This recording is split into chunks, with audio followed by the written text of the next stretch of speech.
With David Eustace, got 2 chances in the Hong Kong Derby this weekend. We'll start off with Seraph Gabriel, the swings and roundabouts of the jockey world.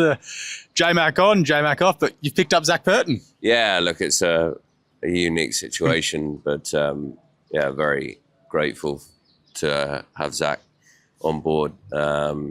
James was, very keen to ride him and disappointed he couldn't make it up with just a situation with the flights. Meant that he was not able to do that. But Zach had a sit on him yesterday. Yep. And obviously it's great to have him on board. 2 starts ago, he was really good before what could be looked at as a poor run over 2,000 here at Sha Tin. What did you put that down to? Yeah, no doubt he was disappointing. I think he just raced a bit flat off the back of a relatively hard run. He was quite a strong gallop that day, and he put plenty in and returned to the races and just appeared to run a bit flat. So he's had 4 and a bit weeks between runs, a strong trial, and he goes into the race in good shape. So is that the bit of the gamble, sort of not running again after that poor run and hoping he could get in and just giving him that trial because his gaps between runs best for him?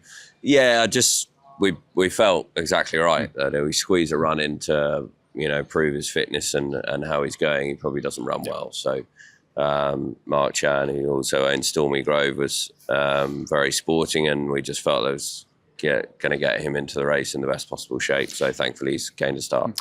Obviously relatively experienced in Hong Kong, only a handful of starts so far, but was beaten a lip over 2,000 in England. So there must be some confidence he'll run out the trip provided he does draw well. Yeah, exactly. I think like everyone wants to draw well in this race, or has a sort of certain numbers that will suit their horse. I think it will certainly suit him to draw in. But as you say, he's got good form in Europe.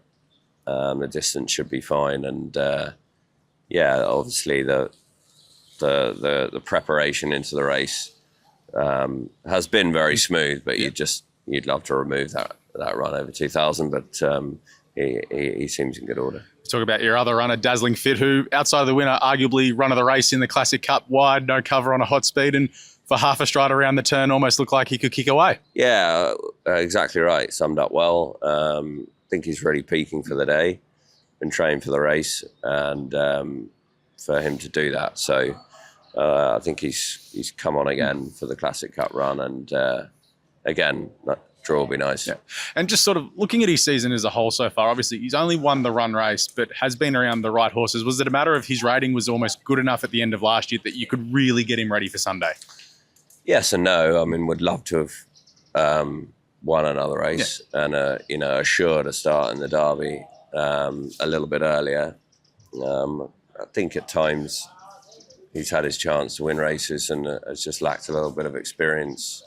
I feel like he's learned with each run, and he proved in the Classic Cup that he's at a level that we thought he was. And how exciting is it for you? It's only your second year here training. You've got 2 horses that look like they've got really good chances in a Hong Kong Derby, which is it's the race that they all want to win here. Yeah, sure. I mean, I think for new trainers, 4-year-old series is a realistic races to really target. The Group 1's probably that bit harder. So yeah, it's a great feeling around the stable. Staff are excited, and the owner's support's been really good. So fingers crossed we get a good draw on Thursday. And we're recording this on Wednesday morning. Tonight, Colourful King goes back to Happy Valley. He's let the punters down a little bit his last 2 starts, but back to Happy Valley in 1,200 looks like it'll suit.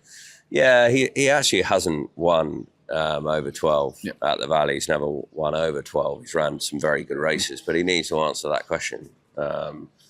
He's a talented horse. Hasn't had things probably go his way the last couple of times through no one's fault, but has put in really good performances. So, but there's a couple of horses in that race I really respect. I think the favourite will be Crimson Flash. If he goes off favourite, I think is a good horse still on the improve. So he's the danger. Chances are you're about to lose. For free and confidential support, call the number on the screen or visit the website.